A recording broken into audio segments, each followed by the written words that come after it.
Imagine un homme qui a trahi son propre frère, non par la violence mais avec une idée glaciale. Vendons-le. Aucun sang versé, mais le lien familial brisé par quelques mots froids. Il n'était ni l'aîné ni le préféré, juste un visage parmi 12 frères, marqué par l'envie, le silence et de mauvais choix. Après ce moment, il n'a rien dit.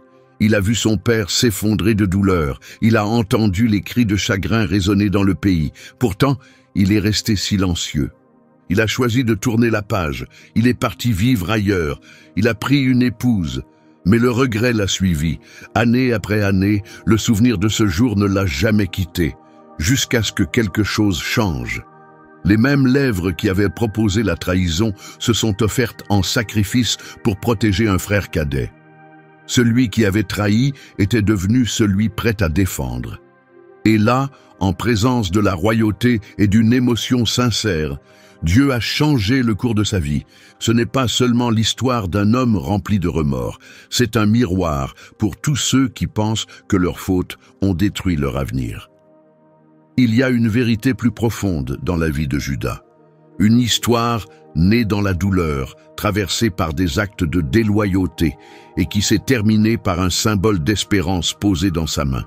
Tu vas découvrir pourquoi Judas n'a jamais été juste l'un des 12. Reste avec nous et découvre une histoire que peu connaissent, celle de Judas, le frère qui a vendu son propre sang. Le chemin de Léa n'a jamais été facile. Depuis le jour où elle est devenue la femme de Jacob par une ruse, sa vie a été faite de comparaisons.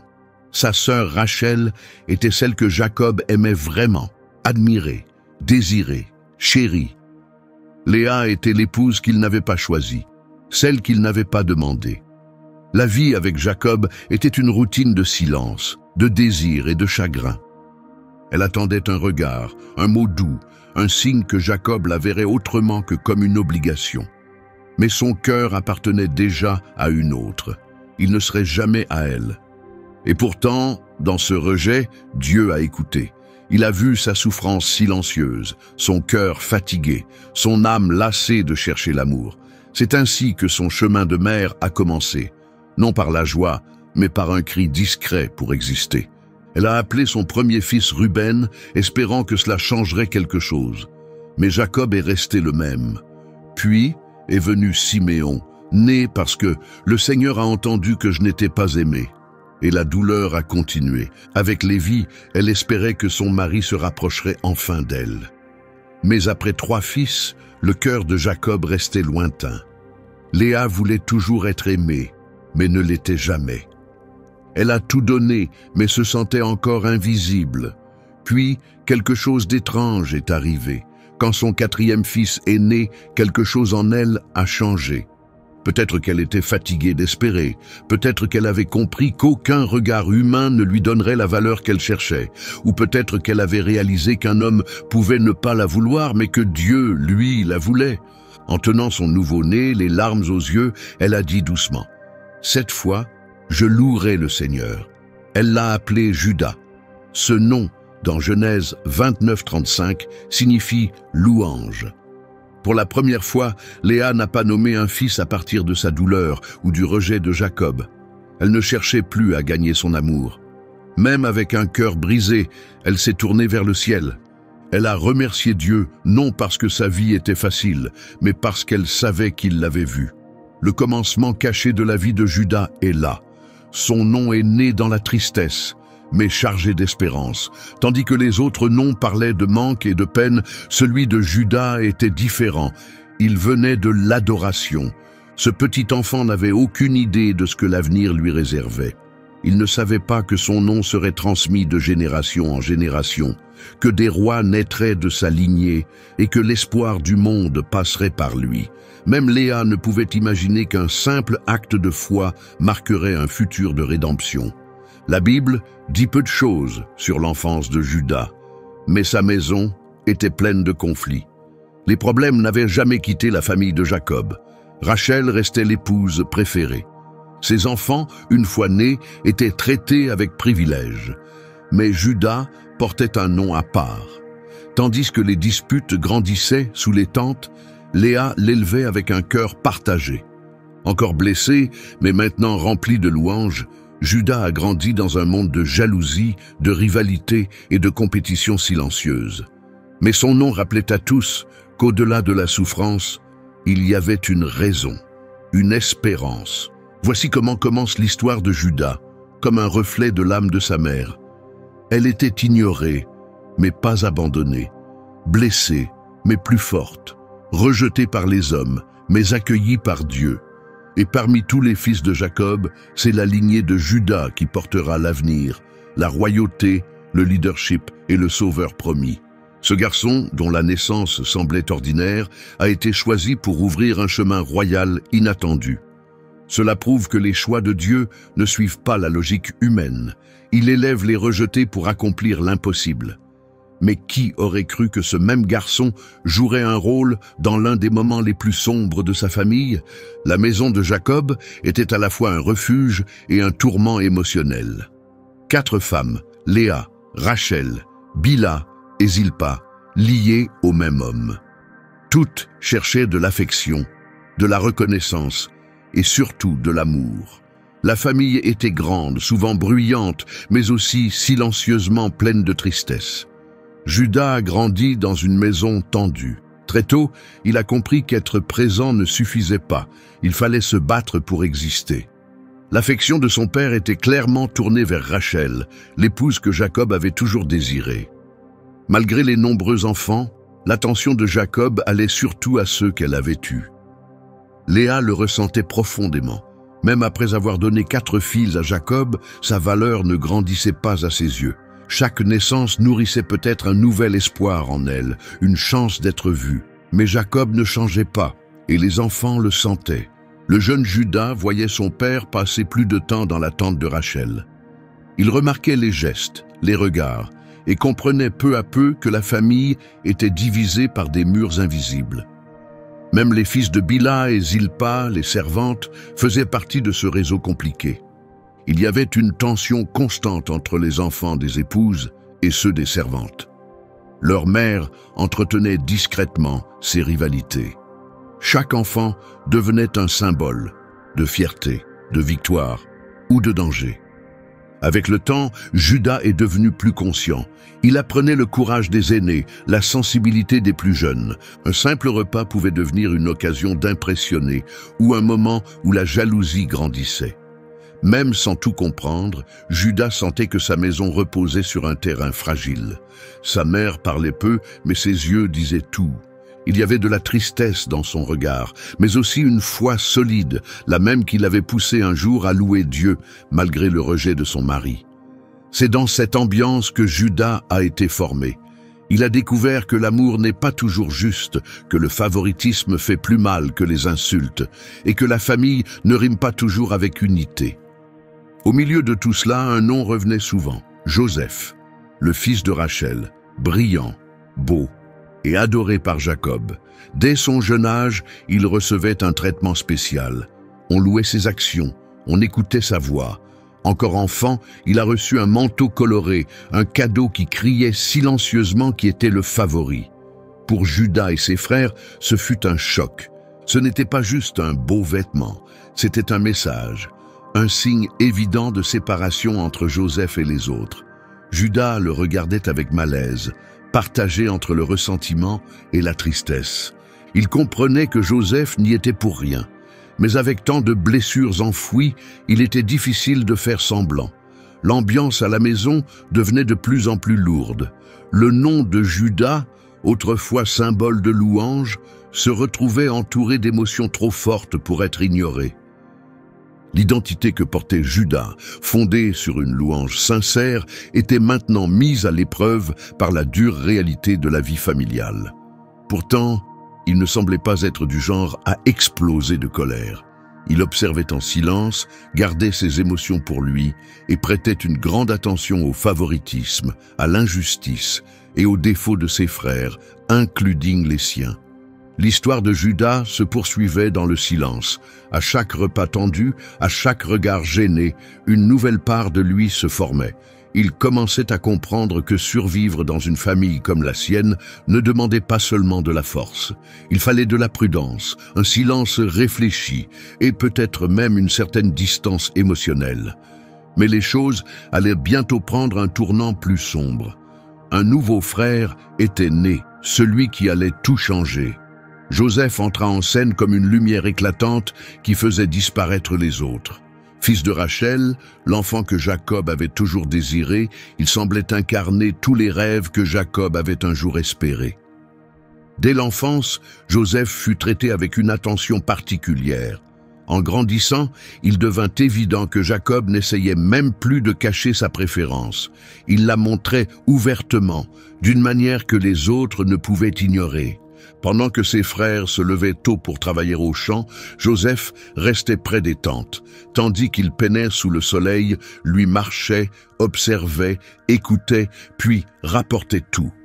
C'était clair, il était protégé, il n'avait pas besoin de mériter l'attention. Elle lui était déjà acquise. Judas, désormais adulte, observait tout cela en silence. Il parlait peu, mais il remarquait tout. Joseph, le garçon aux rêves, comme les frères avaient commencé à l'appeler, allait bientôt devenir le centre d'une tempête naissante. Le point de bascule arriva quand Jacob lui offrit une tunique longue, colorée, différente de tout ce que les autres fils avaient jamais reçu. Mais ce n'était pas juste un cadeau, c'était un symbole. Une déclaration silencieuse de celui qui comptait le plus. Chaque fil de cette tunique disait « C'est ce fils que je chéris ». Et cela rendit l'atmosphère encore plus amère. Les frères brûlaient de jalousie. Chaque pas de Joseph était scruté avec suspicion. Il n'arrangeait rien non plus. Joseph commença à raconter des rêves, des visions où il se plaçait au-dessus d'eux tous. Dans l'un, des gerbes de blé se courbaient devant la sienne. Dans un autre, le soleil, la lune et 11 étoiles s'inclinaient devant lui. Judas restait silencieux, mais son esprit travaillait. Il fixait Joseph avec attention. Il n'était pas comme Siméon ou Lévi, toujours prompts à réagir. Judas réfléchissait. Il préférait la stratégie à l'impulsion. La jalousie grandissait vite, comme des ronces sauvages. À chaque rêve raconté par Joseph, l'ambiance s'alourdissait, les rires disparaissaient, les regards devenaient durs et fuyants. Même les serviteurs sentaient la tension. Joseph, qu'il soit inconscient ou imprudent, ne voyait pas à quel point ses paroles blessaient. Et s'il comprenait la douleur qu'il causait, il n'en montrait rien. Judas, lui, restait concentré. Ce n'était pas un homme d'explosion, mais de plan. Dans cette maison déjà divisée par le favoritisme, la tension était à son comble. Judas savait que les mots ont du poids, et les rêves de Joseph avaient frappé bien plus que l'orgueil. Ils avaient touché à l'identité, aux blessures que les frères portaient depuis l'enfance.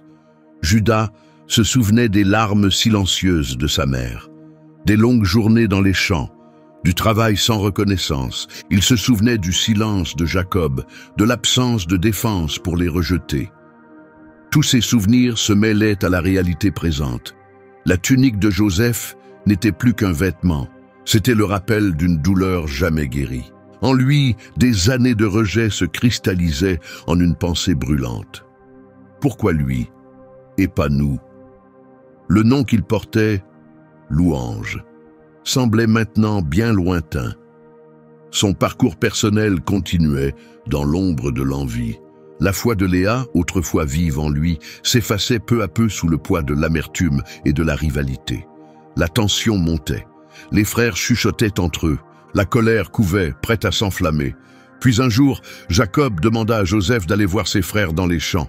Une simple mission, comme tous les fils en recevaient. Mais derrière cette demande anodine, tout allait basculer. Joseph partit, sans savoir qu'il allait rencontrer des années de frustration accumulées. Et cette fois, Judas n'allait pas rester spectateur. Que faire quand ton frère se comporte comme s'il valait plus que vous tous? Avant de continuer, nous avons besoin de votre aide. Abonnez-vous à notre chaîne et laissez un like. Cela nous permet de partager ces puissantes histoires bibliques avec plus de monde. Maintenant, poursuivons l'histoire de Judas, le frère qui a vendu un frère, mais a fini par offrir sa propre vie. Jacob avait envoyé Joseph prendre des nouvelles de ses frères et du troupeau. Cela paraissait anodin, mais pour Joseph, ce fut le début de l'épreuve la plus difficile de sa vie. Et pour Judas, un tournant profond. Tandis que Joseph traversait les champs, il n'imaginait pas ce qui l'attendait. Sa tunique, le signe évident d'un fils favori, flottait dans le vent, réveillant chez ses frères des sentiments depuis longtemps enfouis. Il ne savait pas que sa simple présence éveillait non pas l'amour, mais la colère. Judas le vit en premier. Même de loin, il reconnut sa démarche, sa posture et surtout la tunique éclatante qui semblait crier « Je suis celui qu'il aime ». Un silence lourd tomba sur les frères. Quand les autres réalisèrent qui approchait, tout changea. L'air devint tendu. Les mots fusèrent, rapides, tranchants, chargés d'années de rancune. « Voilà le faiseur de rêves », murmura l'un. Les regards s'assombrirent. Une rage longtemps enfouie jaillit comme une vague. Des pensées terribles surgirent. « Tuons-le », proposa l'un. « On dira qu'une bête sauvage l'a dévoré. » Cela paraissait parfait. Pas de père, pas de témoin, aucune question. Mais au milieu de cette tempête, Judas prit la parole. Il n'eut pas besoin de crier. Sa voix était sèche, calme, glaciale. « Que gagnerions-nous à le tuer ?» demanda-t-il. « Cela ne nous servirait à rien. » Les autres hésitèrent. « Vendons-le à ces Ismaélites, poursuivit Judas. C'est notre frère, notre propre sang. Ne le tuons pas. » Sa proposition semblait intelligente. Leur colère devint calcul. Cela ressemblait à une solution. Joseph serait parti. Il n'aurait pas de sang à se reprocher et il gagnerait de l'argent. Le mal s'habille souvent de logique et la culpabilité est plus facile à porter quand elle ressemble à de la raison. Quand Joseph arriva enfin, aucun frère ne l'accueillit, aucun mot, seulement des poings. Ils lui arrachèrent sa tunique, celle qui le distinguait, et le jetèrent dans une citerne vide. Judas regardait. Il ne dit rien, il ne s'interposa pas, il resta là. Bientôt, une caravane d'Ismaélites passa, en route vers l'Égypte. Le moment était parfait. Les frères leur firent signe. Ils négocièrent, conclurent un marché. Ils vendirent Joseph, comme un objet, comme une marchandise, une vie réduite à un prix. Judas ne broncha pas. Joseph fut emmené, ligoté, perdu, effrayé. Ses yeux cherchaient une réponse sur le visage de ses frères. Quand ils croisèrent ceux de Judas, il n'y vit aucune chaleur. Judas ne détourna pas le regard, ses yeux semblaient dire « Il le fallait ». L'affaire était conclue. Ils reçurent 20 pièces d'argent. Le frère avec qui ils avaient joué, mangé, dormi, partait vers une terre étrangère, simple esclave parmi tant d'autres. Et quand le bruit de la caravane s'éloigna, le poids de leur acte commença à se faire sentir. Pourtant, personne ne parla. Judas, à la différence des autres, semblait calme. La tunique, autrefois colorée et intacte, fut trempée dans le sang d'un bouc. Elle servirait de preuve. Ils étaient prêts à rentrer chez eux, non pas avec de la culpabilité, mais avec un mensonge déguisé en tristesse. Jacob prit la tunique comme s'il tenait un corps. Il pleura comme un homme qui venait de tout perdre. C'était cruel, mais cela faisait partie du plan. La voix qui autrefois symbolisait la louange était devenue celle de la trahison. Les frères marchaient en silence, leurs pas effacés par la poussière soulevée sous leurs pieds. Personne ne parlait. Les pièces d'argent étaient déjà rangées. Mais le véritable poids qu'ils portaient ne se mesurait pas en métal. Il pesait sur leur cœur. La tunique, autrefois signe de favoritisme et de blessures profondes, était désormais au centre d'un terrible mensonge. Le piège avait été tendu. Le moment du théâtre arriva. Ils arrivèrent juste avant la tombée de la nuit. Jacob les attendait, plein d'espoir, impatient d'avoir des nouvelles du fils qu'il avait envoyé ce matin-là. Mais au lieu d'entendre la voix joyeuse de Joseph, le vieil homme fut accueilli par le silence et une tunique trempée de sang. « Nous avons trouvé ceci dans le champ, » dirent-ils. « Regarde si c'est celle de ton fils. » Ils la lui tendirent comme si de rien n'était, comme si elle ne portait pas le poids d'une trahison familiale. Judas resta en retrait, il ne dit pas un mot, il regarda simplement. Jacob prit la tunique avec des mains tremblantes. Ses yeux se posèrent sur le sang. Le tissu lui était bien trop familier. C'était la tunique même qu'il avait offerte à son fils bien-aimé. Son visage pâlit, ses genoux fléchirent. Un cri profond, brisé, s'échappa de lui. Les larmes coulèrent librement. Il déchira ses vêtements et tomba au sol. « Mon fils, Joseph !» cria-t-il. Il a été déchiqueté. Il est mort. Il se couvrit de cendres, écrasé par le poids du chagrin. Toute la maison accourut, sans comprendre ce qui s'était passé. Les femmes tentèrent de le consoler, mais il refusait d'écouter. Les fils se rassemblèrent, tous sauf Joseph, et offrirent quelques mots de réconfort. Mais aucune voix ne pouvait atteindre le cœur dévasté de leur père. Judas regardait. Il vit son père s'effondrer de douleur, et au fond de lui, il savait que ce chagrin avait un visage, un nom, et qu'il était vivant, quelque part en Égypte, en train de pleurer aussi fort que l'homme qui le croyait mort. Mais Judas ne dit rien. Participer à la tromperie, c'était porter un fardeau silencieux qui ne le quittait jamais. Chaque pas dans la maison, chaque regard de Jacob, chaque soupir de douleur de son père était comme une épine plantée dans l'âme de Judas. La culpabilité ne se disait pas, mais elle criait en lui. Il n'y avait pas de retour en arrière. Ce qu'ils avaient fait ne pouvait être effacé, le mensonge ne pouvait être retiré, et le cœur de Jacob était en morceaux. Les jours devinrent des semaines, et Jacob refusa tout réconfort. Le deuil couvrait le camp comme un brouillard épais. Le père, autrefois énergique et respecté, n'était plus que l'ombre de lui-même. Il marchait à peine, mangeait presque rien, et revenait sans cesse à la tunique, la serrant contre lui comme si c'était encore son fils. Judas, dont le nom signifiait autrefois un hommage au Seigneur, comme sa mère le lui avait raconté, restait silencieux, enveloppé dans la culpabilité de la trahison. L'histoire de Judas se poursuivait, non par des actes ou des aveux, mais à travers un silence insupportable. Ce même silence qui avait ignoré les cris de Joseph dans la fosse régnait maintenant sur la maison de Jacob comme un voile étouffant. Il n'y avait plus de fête, plus de rire. La vie continuait. Les bêtes avaient encore besoin de soins, les affaires de famille se poursuivaient, mais le cœur de leur foyer avait changé. Quelque chose avait été enterré avec ce mensonge, et ce n'était pas seulement la vérité. Judas se sentait de plus en plus détaché. Il avait l'impression de ne plus faire partie de ses frères. Ils portaient tous le même secret, mais chacun le vivait à sa façon. Certains essayaient de l'effacer de leur esprit.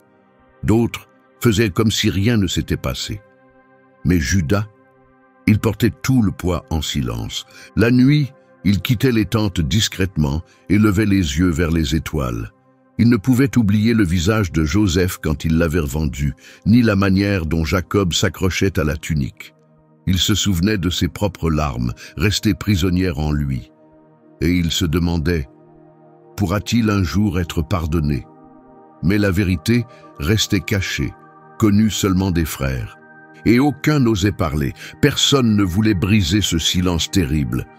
Le chagrin de Jacob grandissait, et la culpabilité de Judas aussi. Il essayait d'avancer, mais au fond, il savait qu'une part de lui s'était brisée ce jour-là. Une part de lui était restée au fond de la fosse. Une autre s'était fracturée en voyant son père hurler pour un fils qui n'était même pas mort.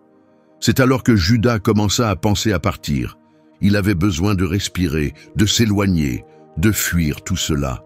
Mais la culpabilité ne reste pas silencieuse pour toujours. Après tout ce qui s'était passé, il ne pouvait plus rester là.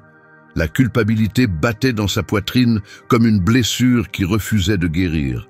Voir son père dépérir jour après jour, entendre les pleurs silencieux de Léa, supporter les regards lourds de sens de ses frères, c'était devenu trop. Il devait partir, s'éloigner du souvenir douloureux de cette tunique trempée de faux sang et du fantôme de Joseph qui hantait chaque recoin de la maison. Alors, Judas décida de partir. Il quitta la maison de Jacob et se rendit à Adullam, une région cananéenne éloignée de la terre promise et de l'alliance faite à la descendance d'Abraham. Là, il découvrit un nouvel environnement, de nouvelles personnes et finalement une femme à épouser. Elle était la fille d'un homme nommé Choua. Judas la prit pour épouse. Le récit ne parle ni d'amour ni d'émotion, seulement qu'ils se marièrent. Peut-être cherchait-il un nouveau départ ou simplement à occuper son esprit. Ce qu'il cherchait vraiment, c'était un soulagement au fardeau qu'il portait, une culpabilité que le temps seul ne pouvait effacer. De cette union naquirent 3 fils, Er, Onan et Shéla. L'aîné, Er, grandit rapidement. Juda arrangea un mariage entre lui et une jeune femme du pays nommée Tamar. En fondant cette nouvelle lignée familiale, Juda entrevoyait une forme de renouveau. Peut-être, à travers ce nouveau départ, pourrait-il laisser son passé derrière lui. Mais ce qui semblait être un chapitre 9 révéla une vérité claire. La distance n'efface pas le passé, et le silence ne fait pas disparaître la douleur. Le premier-né, fit le mal. Les Écritures disent que ses actions déplurent au Seigneur, et Dieu mit fin à sa vie. Sa mort fut soudaine. Tamar, encore jeune épouse, devint veuve. La maison de Juda fut de nouveau plongée dans le deuil, pas celui causé par la culpabilité, mais celui qui rouvre d'anciennes blessures. Conformément à la coutume du Lévira, qui demandait aux frères cadets de donner une descendance au nom du défunt, Juda donna Tamar à son deuxième fils, Onan. Mais Onan refusa sa responsabilité. Il s'unissait à Tamar, mais s'assurait qu'elle ne tombe pas enceinte, sachant que l'enfant ne serait pas considéré comme le sien. Ses actes déplurent à Dieu, et comme son frère, Onan mourut. Juda venait de perdre 2 fils, et Tamar, elle, était veuve pour la 2e fois.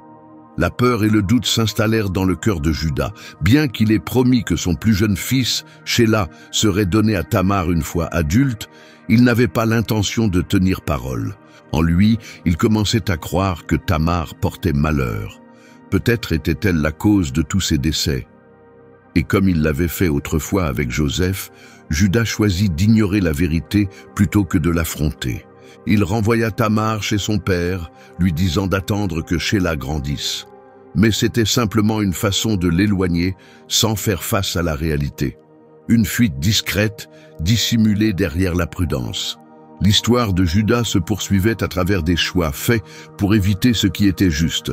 Il avait autrefois tourné le dos à son père Jacob, et maintenant il s'éloignait de ses devoirs de père et d'homme. Même s'il avait sa propre maison et ses enfants, Juda s'était éloigné de tout ce qu'il avait été. Il ne parlait plus au Dieu de ses ancêtres. Les anciennes promesses n'avaient plus de valeur à ses yeux. Ses jours devenaient répétitifs, et sa foi n'était plus qu'un souvenir. Le nom qui signifiait « louange » n'était plus qu'un mot qu'il ne représentait plus. Sa vie se résumait à survivre au quotidien, sans adoration, sans but. La tristesse avait trouvé sa place dans la maison de Juda. 2 fils perdus, une promesse non tenue, une belle-fille rejetée, un cœur changé par une accumulation lente de décisions prises pour éviter la vérité. Juda voulait tout laisser derrière lui, mais la vie allait bientôt lui rappeler que chaque choix laisse une trace et que chaque graine semée, bonne ou mauvaise, finit par pousser. Éviter la vérité ne la fait pas disparaître. Tôt ou tard, le silence se brise et la justice, divine ou non, trouve son chemin. La douleur causée par Juda, le mensonge qu'il avait protégé et la honte qu'il portait allaient bientôt se heurter à une femme qui refusait d'être oubliée. Un tournant approchait. Tamar était retournée chez son père avec une promesse. Dès que Shéla serait assez grand, Juda la ramènerait pour l'épouser. Elle obéit, mais au fond d'elle, quelque chose se brisa. Il n'y avait aucune dignité dans cet accord. Elle voyait la malhonnêteté dans les yeux de Juda. Il n'avait aucune intention de tenir parole. Et Tamar, bien que jeune encore, n'était pas naïve. Elle comprenait ce qui se passait. Elle n'avait rien fait de mal, mais on l'avait tout de même mise de côté. Il était plus facile pour Juda de lui faire porter la faute que d'admettre une vérité douloureuse, que ses 2 fils avaient été injustes, et peut-être qu'il les avait lui-même laissés s'égarer. Tamar passait ses journées entourée de silence et de regards en coin. On murmurait qu'elle avait perdu 2 maris, qu'elle attendait d'un 3e qui ne viendrait sûrement jamais. Ses rêves se transformaient en poussière et sa valeur personnelle semblait s'effacer. Pendant ce temps, Juda avançait dans sa vie.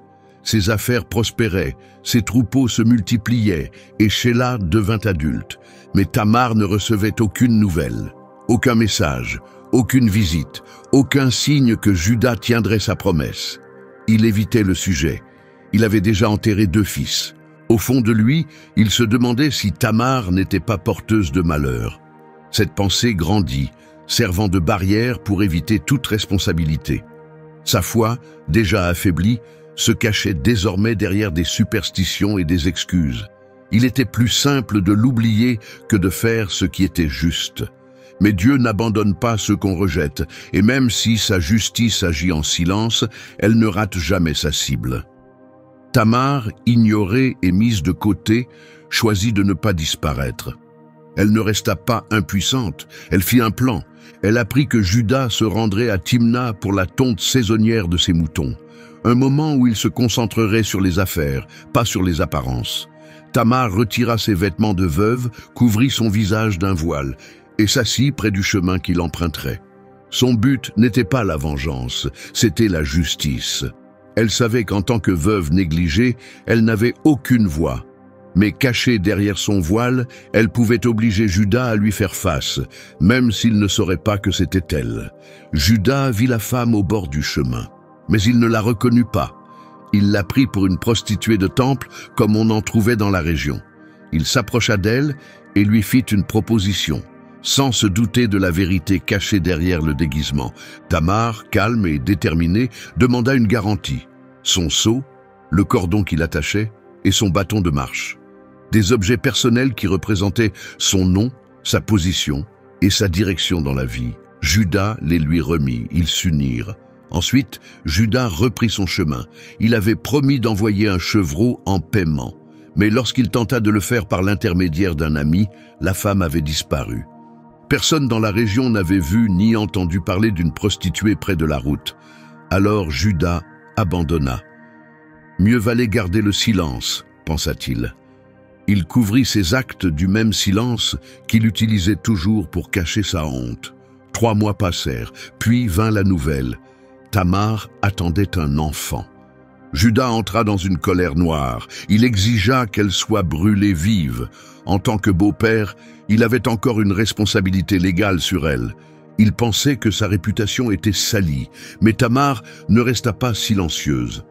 Elle lui envoya un message. « Le père de mon enfant est l'homme à qui appartiennent ces objets, » dit-elle. Et avec ce message, elle envoya le sceau, le cordon et le bâton. Juda les reconnut immédiatement. C'étaient les siens. À cet instant, tout fut révélé, son hypocrisie, son silence, sa peur. La femme qu'il avait essayé d'effacer était celle qui lui montrait la vérité en pleine lumière. Alors Juda prononça des mots qui allaient marquer un tournant dans sa vie. « Elle est plus juste que moi. » Ce fut la première fois qu'il admit ouvertement qu'il avait eu tort. Il ne rejeta pas la faute, il ne se défendit pas, il ne se cacha pas derrière les erreurs des autres, il dit simplement la vérité.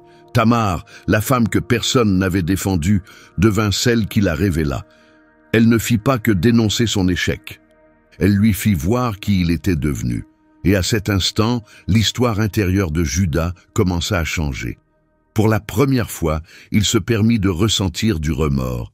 Il n'y eut pas de punition spectaculaire, pas de tonnerre venu du ciel. Ce qui se passa fut plus profond. Ce fut personnel, un moment douloureux, honnête, qui apporta la liberté. Tamar continua son chemin. Elle donna naissance à des jumeaux, Péret et Zéra. Par la lignée de Péret, des générations plus tard, naquit le roi David. Et de la famille de David, le Sauveur. Oui, d'une femme rejetée et d'un homme qui avait échoué, Dieu traça le chemin de la rédemption. Car lorsque l'orgueil se brise et que la vérité est accueillie, la guérison peut commencer. Celle que Juda avait trompée devint celle qui lui permit d'y voir clair. Juda poursuivit sa vie comme si rien ne s'était passé. L'incident avec la femme voilée au bord du chemin, qu'il avait prise pour une prostituée, fut laissé derrière, couvert par la poussière de la commodité. Quand son ami ne trouva pas la femme pour lui remettre le chevreau promis, Juda laissa tomber. Il se dit qu'il valait mieux ne pas insister. « J'ai envoyé le paiement », pensa-t-il. « Inutile de faire des vagues ou de devenir la risée des autres. » Et ainsi, une fois de plus, il détourna les yeux de la vérité. Mais le temps en décida autrement. 3 mois plus tard, une nouvelle inattendue tomba comme un choc. Tamar était enceinte. La rumeur se propagea rapidement. Tamar, la belle-fille de Juda, 2 fois veuve, attendait un enfant. Et elle n'avait pas épousé Sheila. Juda réagit immédiatement, sans réfléchir. Furieux, il se leva pour rendre son jugement.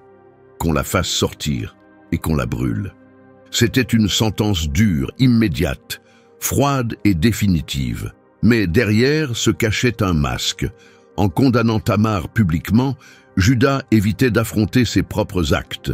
Pour les autres, il paraissait toujours noble, un homme protégeant l'honneur de sa maison, agissant par devoir moral. Mais Tamar ne cria pas, elle ne supplia pas, elle envoya simplement un message. Pas un mot de trop, aucune mise en scène, juste 3 objets. Un seau, un cordon, un bâton. De simples choses, mais puissantes. Elle portait un nom, une autorité, une histoire personnelle. C'était celle de Juda. Elle prouvait clairement qui était le père de l'enfant, le même homme qui venait de réclamer sa mort.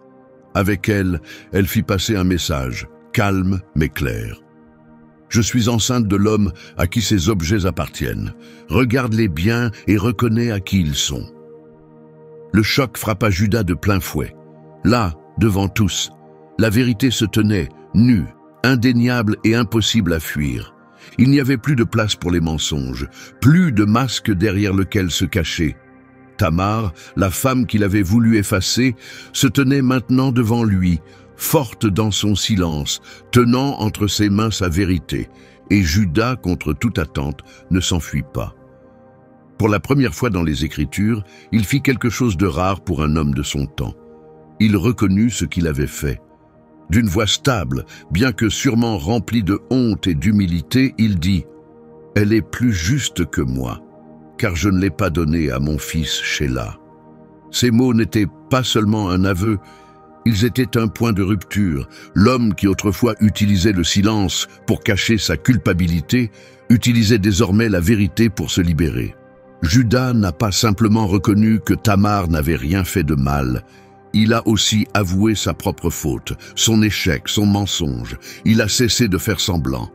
Et après ces mots, Juda n'a plus rien dit. Il n'a pas argumenté, il n'a pas tenté de se justifier. Il a simplement dit la vérité. Et les Écritures sont claires.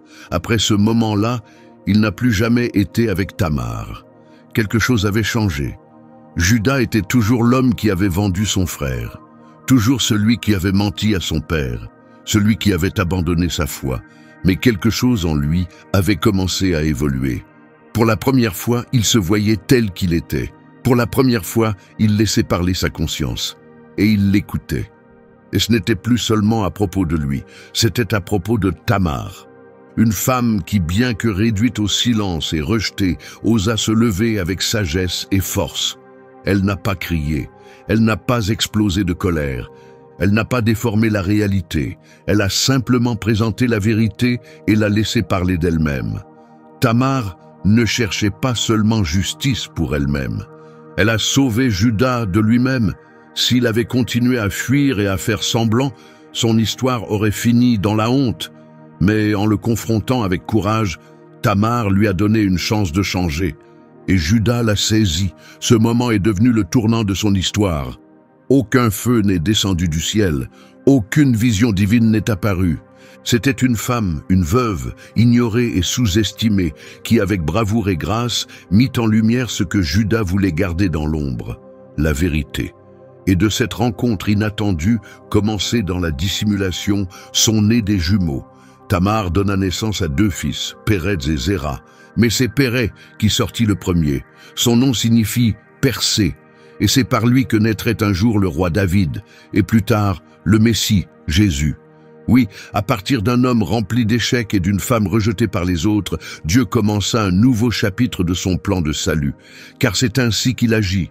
Il révèle sa force dans la faiblesse humaine, il reconstruit par la vérité, il transforme par la repentance. Juda n'était plus l'homme qu'il avait été. Le chemin restait long, mais quelque chose de nouveau avait commencé. Il devenait un vrai homme, non pas par l'orgueil ou le pouvoir, mais par l'humilité. Une lueur de lumière était apparue. Pourtant, le chemin de la rédemption n'était pas court.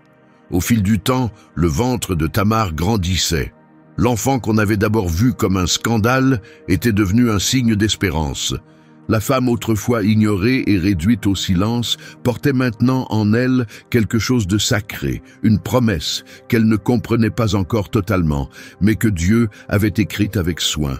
Judas, désormais observant de loin, restait silencieux, mais cette fois, ce n'était pas le silence de la fuite. C'était le silence d'un homme qui commençait à se rendre. Quand vint le moment pour Tamar d'accoucher, quelque chose d'inattendu se produisit. Pendant l'accouchement, il devint clair qu'elle ne portait pas un seul bébé, mais deux. Elle attendait des jumeaux. C'était comme si Dieu soulignait son message, doublant le résultat, montrant que même à travers des choix imparfaits, il pouvait faire naître la vie.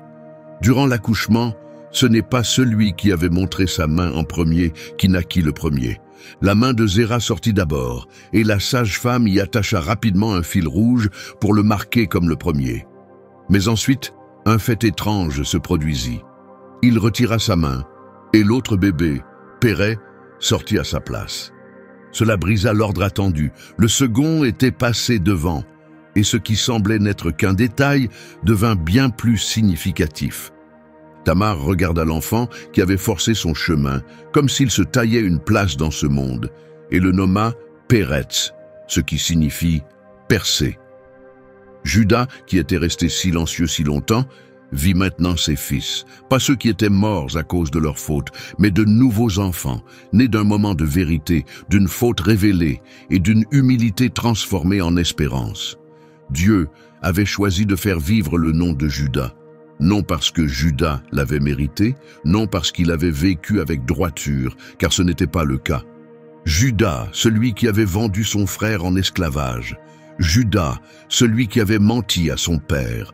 Judas, celui qui avait abandonné et accusé sa belle-fille. Et pourtant cet homme vit maintenant sa famille continuer. Et pas seulement ça, il vit que Dieu avait accepté cela. Ces deux garçons allaient grandir. Et de Pérez, comme le racontent plus tard les Écritures, naîtrait Bouz, de Booz, Obed, d'Obed, Jessé, et de Jessé, David, le roi selon le cœur de Dieu. Et avec le temps, de la lignée de David viendrait Jésus, le sauveur de tous. Et tout commença ici, avec une femme oubliée, un homme brisé et deux enfants nés d'une façon totalement inattendue. Ce qui ressemblait à la honte était en réalité le début de la rédemption. Ce qui semblait être un échec devint une image de restauration.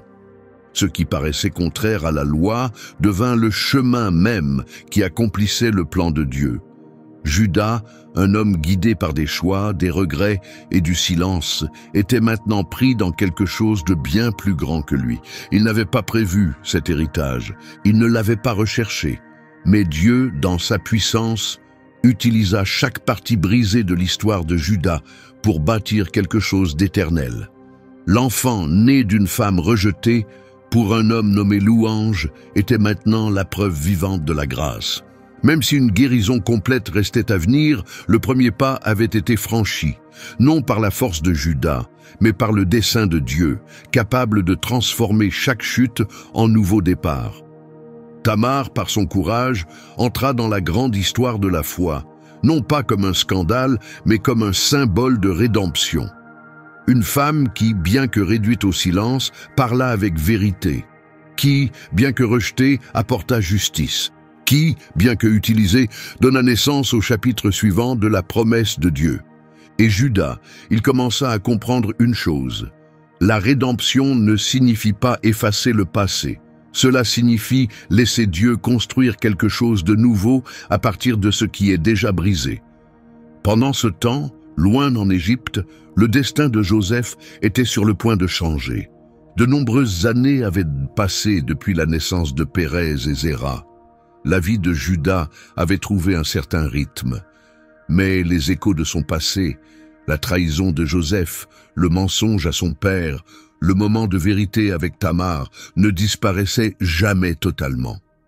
Ses journées étaient remplies de travail, mais au fond, il savait que certaines fautes ne peuvent pas être effacées par le temps.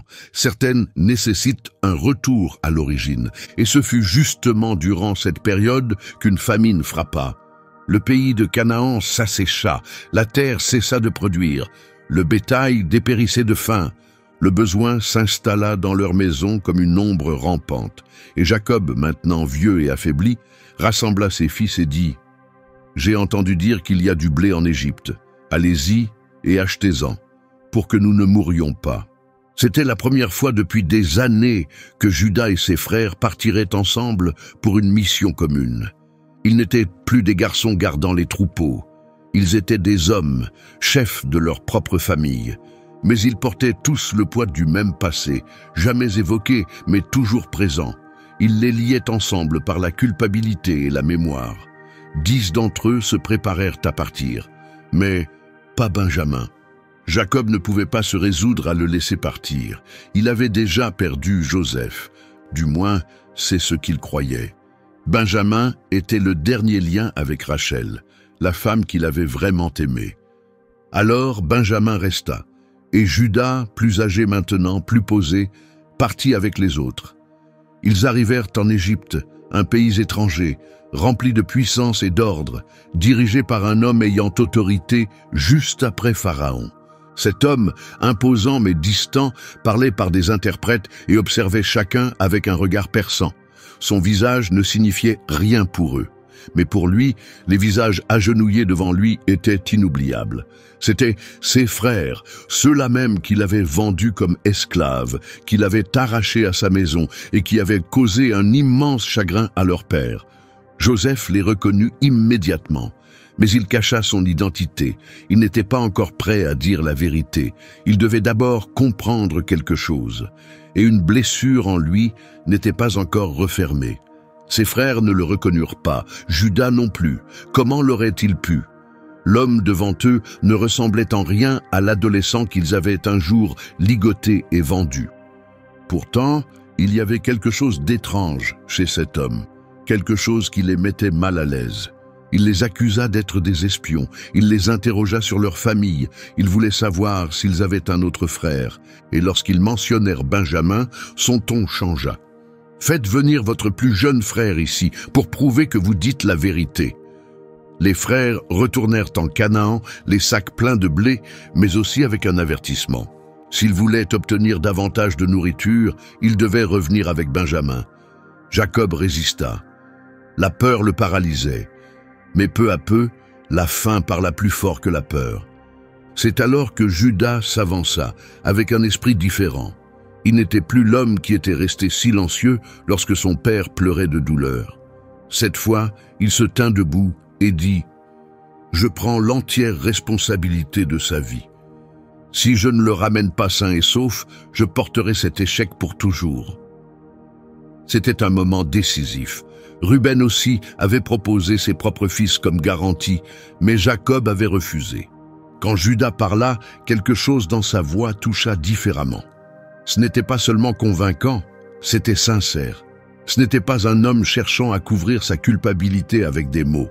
C'était quelqu'un prêt à en assumer le prix. La transformation silencieuse de Juda revenait au premier plan, non plus comme un traître, mais comme un homme prenant ses responsabilités. Celui qui avait autrefois causé des blessures profondes essayait maintenant de guider sa famille vers la guérison. Jacob, partagé mais plein d'espoir, finit par accepter.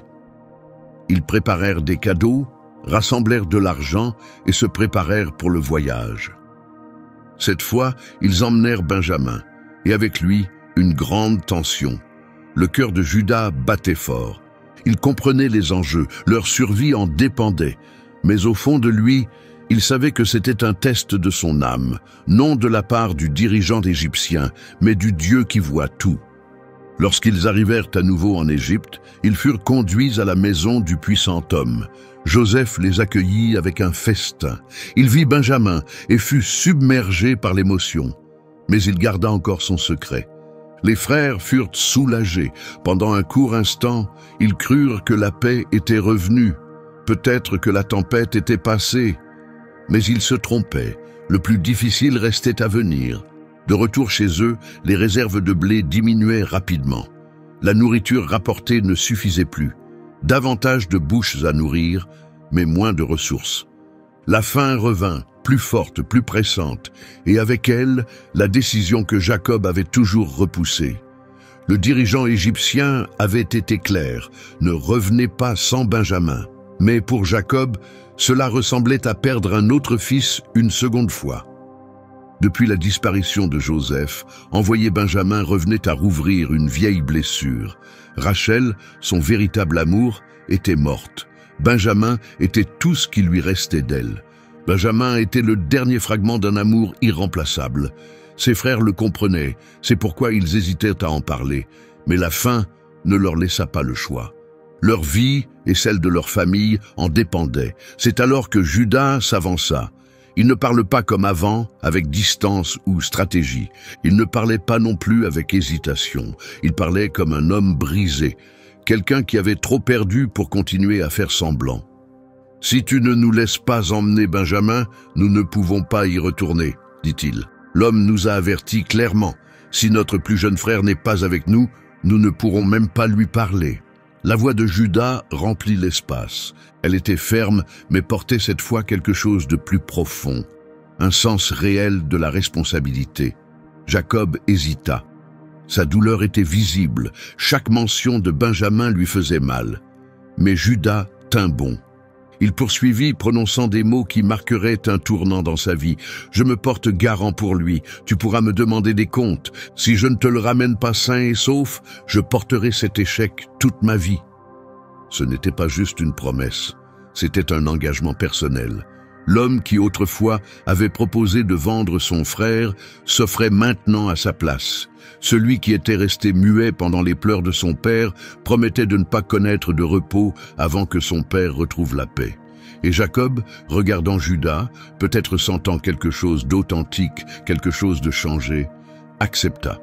Le cœur lourd, il les laissa partir. Il envoya avec eux des présents pour le dirigeant égyptien, baume, miel, épices et de l'argent en plus, le meilleur de ce qu'il leur restait. Benjamin partit avec ses frères. La route était silencieuse, les terres familières semblaient désormais chargées de tension, mais Juda restait solide. Il avait fait un vœu, et avec lui, le poids de nombreuses vies reposait sur ses épaules. Quand ils arrivèrent en Égypte, quelque chose d'inattendu se produisit. On les conduisit à la maison de l'officiel. Ils eurent peur d'un piège. Ils pensaient être accusés à cause de l'argent retrouvé dans leur sac la dernière fois. Mais au lieu d'un châtiment, ils furent invités à un festin. Joseph les accueillit chaleureusement. Pourtant, il ne leur révéla pas qui il était. Mais ses yeux parcoururent le groupe et s'arrêtèrent sur Benjamin avec émotion. La vue de son plus jeune frère le bouleversa. Il quitta rapidement la pièce pour pleurer en secret. Il se lava le visage, reprit son calme et revint. Au repas, les frères furent placés dans l'ordre exact de leur naissance. Ils s'en étonnèrent. Comment pouvaient-ils le savoir? Quand les plats furent servis, la part de Benjamin était 5 fois plus grande que celle des autres. Juda le remarqua. Et cela fit remonter des souvenirs. Des années plus tôt, c'était ce même favoritisme qui avait alimenté leur jalousie et détruit leur famille. À présent, Juda observait Benjamin recevoir un traitement spécial, guettant la réaction des autres. Mais rien ne se produisit, pas de colère, pas de murmure. C'était comme si tous comprenaient combien ils avaient échoué autrefois, et combien il était important, cette fois, de faire les choses autrement. Juda restait attentif. Il n'agissait plus par impulsion, ni ne choisissait la facilité. Il portait la responsabilité comme une armure. Il était déterminé à ramener Benjamin sain et sauf, et s'il fallait se sacrifier, il le ferait. Mais il ignorait encore que la véritable épreuve était devant lui. La promesse qu'il avait faite allait être testée dans le feu, car le Dieu qui écrit des histoires de rédemption ne clôt jamais un chapitre sans d'abord éprouver le cœur. Le festin prit fin. Leurs sacs furent à nouveau remplis de blé. Les frères se préparèrent à partir. Un sentiment de soulagement, peut-être même d'espoir, flottait dans l'air. Mais un plan caché était déjà en marche. Un plan destiné à révéler si le changement de Juda était réel ou seulement une façade. Faire un vœu est facile, le tenir coûte quelque chose. Il avait donné sa parole, mais allait-il la tenir? Avant l'aube, les fils de Jacob prirent la route du retour. Leur provision était prête. Benjamin était avec eux. Pour la première fois depuis longtemps, l'ambiance semblait plus légère. Ils pensaient avoir traversé le pire, mais ils ne savaient pas qu'une dernière épreuve les attendait. Une épreuve qui réveillerait les fantômes du passé et montrerait ce qui avait vraiment changé. Peu après leur départ, le haut responsable égyptien, toujours dissimulé sous l'identité de Joseph, appela son intendant et donna des instructions précises. « Remplis leur sac de blé comme la dernière fois, mais place ma coupe d'argent dans le sac du plus jeune. » Le piège était tendu. À peine les frères avaient-ils quitté la ville qu'un bruit de sabots résonna derrière eux. Les chevaux galopaient. L'intendant les rattrapa, le regard dur, les mots chargés d'accusations. « Pourquoi avez-vous rendu le mal pour le bien ? La coupe d'argent de mon maître a disparu. C'est celle qu'il utilise pour deviner. Elle a une grande valeur. » Les frères furent stupéfaits, indignés. Ils protestèrent sincèrement. Ils n'avaient rien fait de mal. L'un d'eux, certain de leur innocence, déclara « Si l'un de nous a cette coupe, qu'il meure et que les autres deviennent vos esclaves. » Mais le serviteur répondit avec calme et fermeté « Celui qui sera trouvé avec la coupe deviendra esclave. Les autres pourront repartir libres. » Chacun descendit de sa monture. Un par un, ils ouvrirent leurs sacs. Le cœur de Juda battait fort, non pas par soupçon, mais par peur. Ils ne pouvaient pas perdre Benjamin, pas maintenant, pas après tout ce qu'ils avaient juré.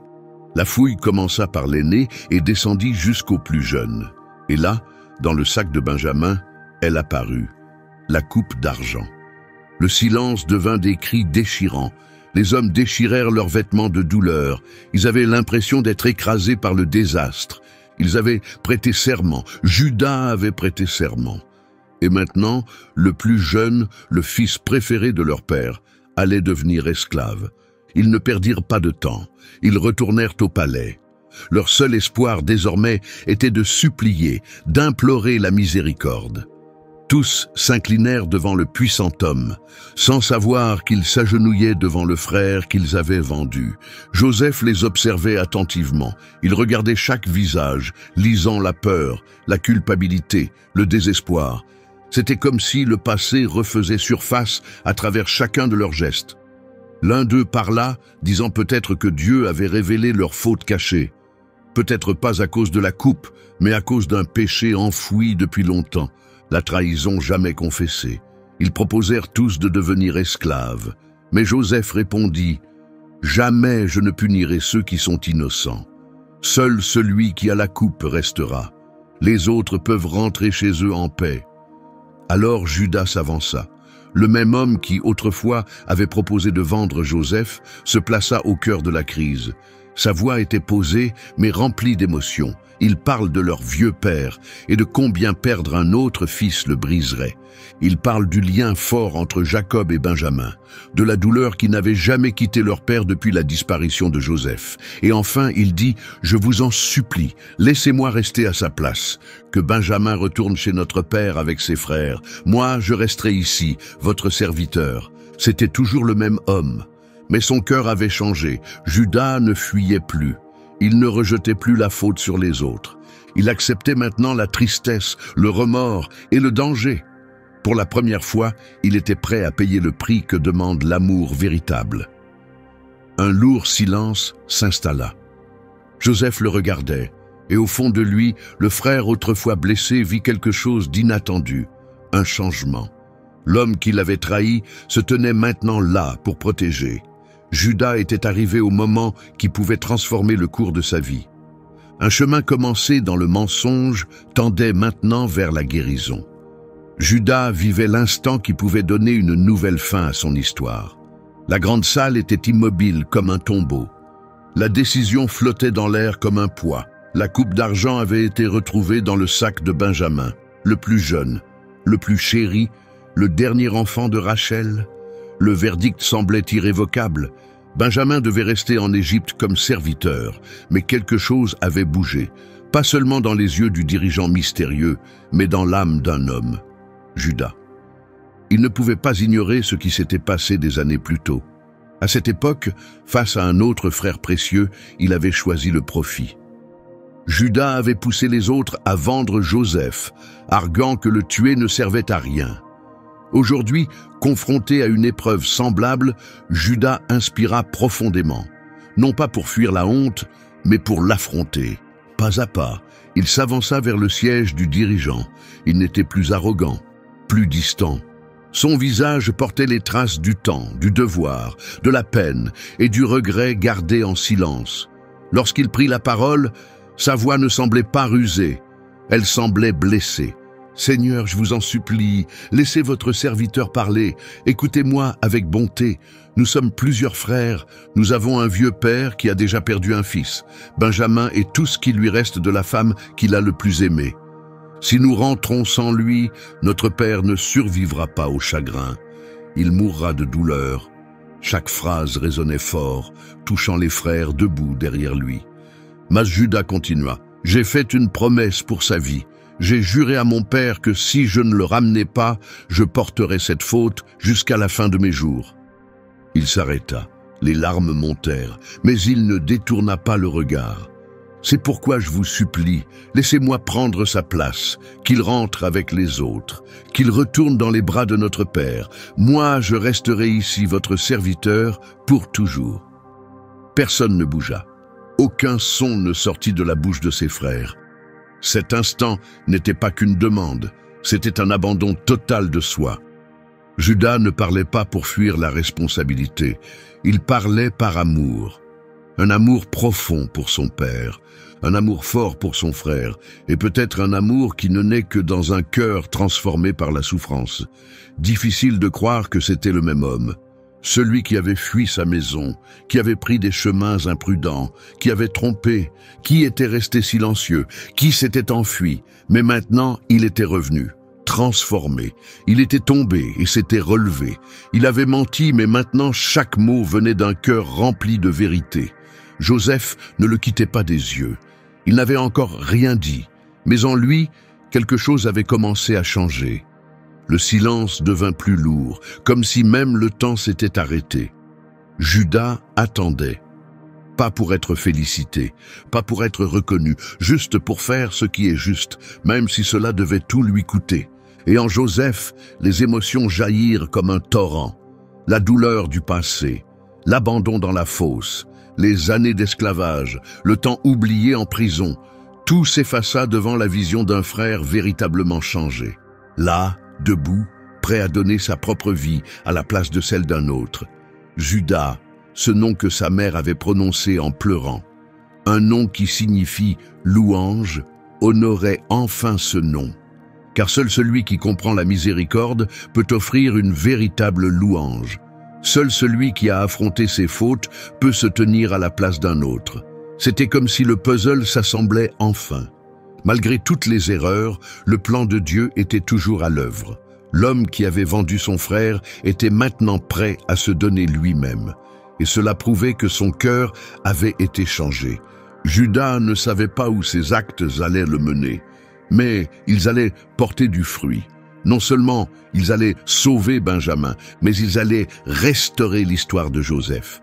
Et plus encore, ils allaient ouvrir le chemin vers une promesse qui changerait l'avenir de l'humanité.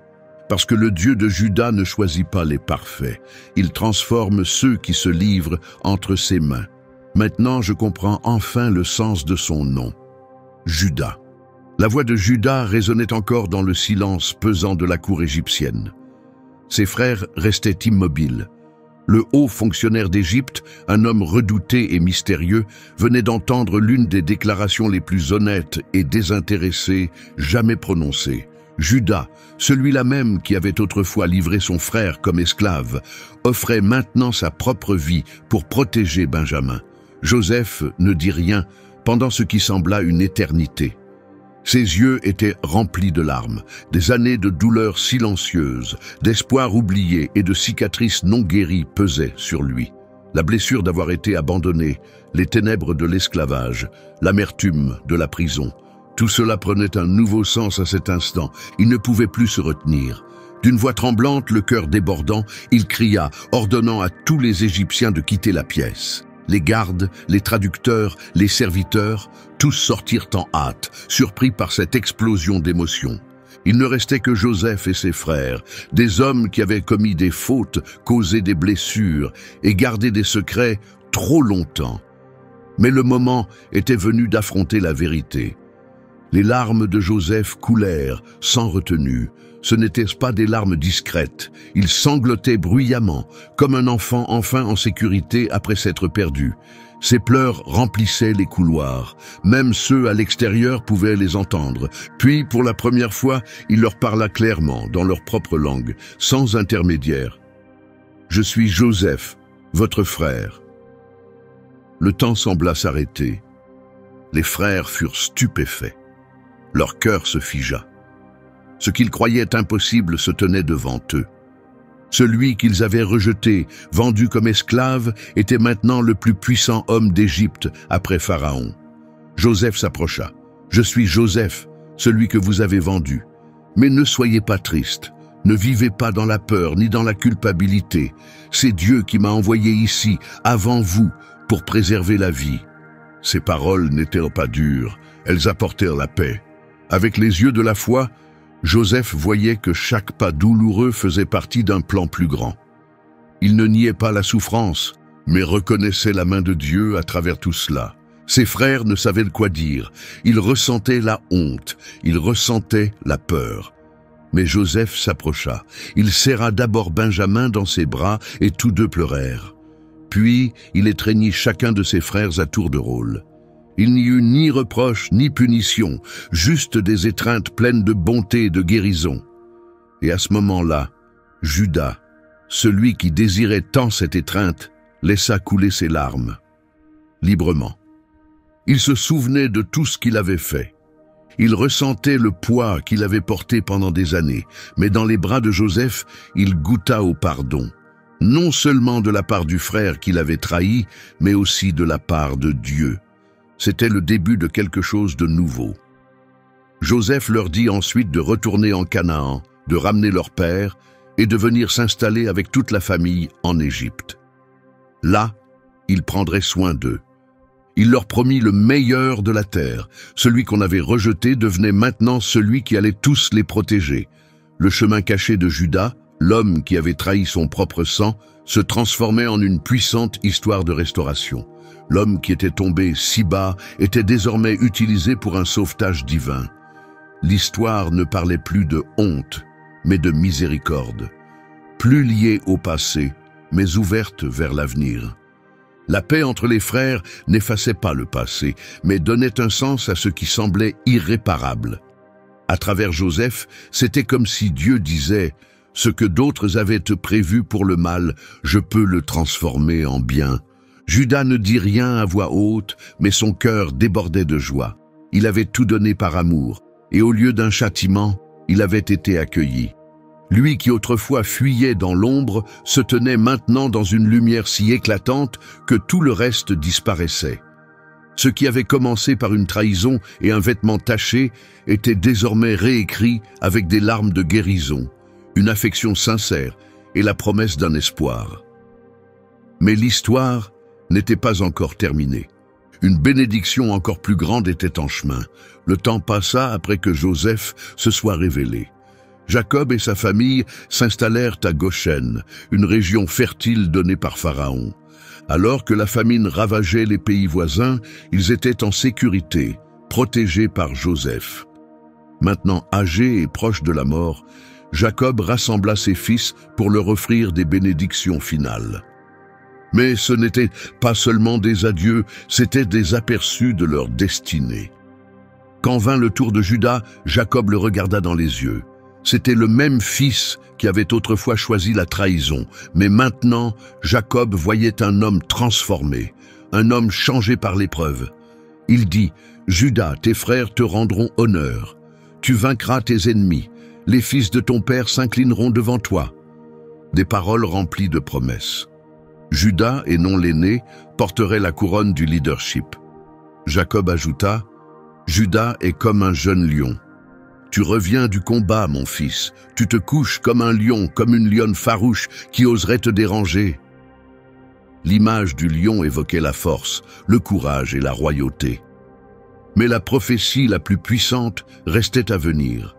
Le sceptre ne quittera pas Juda, ni le bâton de commandement d'entre ses pieds, jusqu'à ce que vienne le vrai roi, celui destiné à régner, et les nations lui obéiront. » Ces paroles étaient pleines de signification prophétique.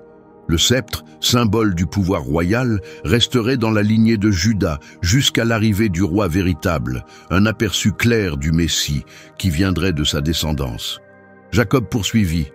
Il attache son âne à la vigne, son petit à la meilleure branche. Il lave son vêtement dans le vin, ses habits dans le jus des raisins. Ses yeux sont plus sombres que le vin, ses dents plus blanches que le lait. Ces mots dessinaient une image d'abondance, de paix et de pureté, mais parlaient aussi de sang, de sacrifice et de rédemption. Juda resta silencieux. Son cœur était ému. Il se souvenait du chemin parcouru, des fautes, des douleurs, mais aussi du tournant qu'il avait pris. Et maintenant, une promesse lui était faite, bien au-delà de tout ce qu'il aurait pu imaginer. Après avoir béni chacun de ses fils, Jacob donna ses dernières instructions pour son enterrement. Puis, il s'éteignit. Il fut enterré dans le tombeau familial de Macpéla auprès de ses ancêtres. Le parcours jadis caché de Juda, rempli de fautes et de rédemption, se terminait par une promesse éternelle. De ses descendants naîtrait le libérateur, celui qui sauverait non seulement Israël, mais toute l'humanité. L'histoire de Juda touche à sa fin, mais son héritage traverse les âges. Quand on repense à sa vie, on ne voit pas un héros dès le départ. On voit un homme ordinaire qui a lourdement chuté, un frère qui a proposé de vendre Joseph, un fils qui a participé au mensonge, qui a brisé son père, un homme qui a choisi de s'éloigner de Dieu. Et pourtant, c'est cet homme que Dieu a choisi pour quelque chose d'éternel. L'histoire de Juda ne s'est pas arrêtée en Égypte ni dans une tombe. Elle est allée bien au-delà. Dans le Nouveau Testament, son nom apparaît de nouveau. Cette fois, non pas dans la honte, mais dans l'honneur. Dès le début de l'évangile de Matthieu, dans la généalogie de Jésus, c'est écrit clairement « Juda, non effacé, non caché, mais honoré ». Avec toutes ses fautes, il est nommé dans la lignée du Fils de Dieu. Comme si Dieu disait lui-même, l'histoire de Juda, marquée par la jalousie, l'échec et la douleur, se termine dans la gloire. Il n'était pas parfait, mais il a été transformé. Son début fut difficile, mais sa fin pleine de gloire. Dieu l'a façonné au fil du temps, chapitre après chapitre, faisant de sa vie un message vivant de restauration. Et puis, dans le dernier livre de la Bible, l'Apocalypse, ce descendant tant attendu, celui qui tient le sceptre éternel, est enfin révélé. Non comme un enfant dans une crèche, mais comme un roi victorieux. L'Écriture proclame avec puissance « Voici, le lion de la tribu de Juda a vaincu ». Oui, Jésus, le Fils de Dieu, porte ce titre, le lion de la tribu de Juda, pas issu de la lignée de Joseph, pas d'un frère plus noble ou plus spirituel, mais c'est de Juda qu'est venu le salut, cet homme qui a chuté, s'est repenti et a changé. Et cela nous parle encore aujourd'hui. Dieu ne cherche pas les plus forts, les plus brillants, ni les plus irréprochables. Il choisit ceux dont le cœur est ouvert, ceux qui affrontent leurs échecs et le laissent écrire une nouvelle fin. Ceux qui reconnaissent qu'ils ne peuvent pas réussir seuls, mais croient qu'entre ses mains, leur histoire peut avoir un sens. La grâce va toujours plus loin que notre passé. Le parcours caché de Juda ressemble au nôtre. Qui n'a jamais échoué? Qui n'a jamais ressenti de la culpabilité, caché sa honte ou regretté ses choix?